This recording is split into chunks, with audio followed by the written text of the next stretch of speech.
অবশেষে সব জল্পনা কল্পনার অবসান ঘটতে যাচ্ছে। দেশে ফিরতে যাচ্ছেন বিএনপির ভারপ্রাপ্ত চেয়ারম্যান তারেক রহমান। তারেক রহমান কখনোই দেশ, রাজনীতি বা দলের নেতৃত্ব থেকে বিচ্ছিন্ন ছিলেন না। তিনি দূরে ছিলেন, কিন্তু নীরব ছিলেন না।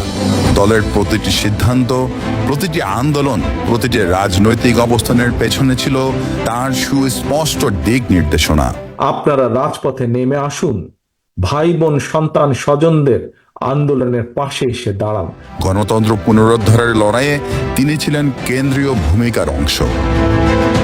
তাই তো দেশের রাজনীতিতে বহুল প্রতীক্ষিত এক নাম তারেক রহমান।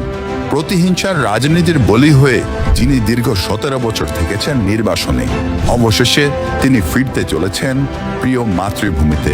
তারেক রহমানের দেশে ফেরার ঘোষণা প্রমাণ করে দেয় এই ফেরা কোনো হঠাৎ সিদ্ধান্ত নয়।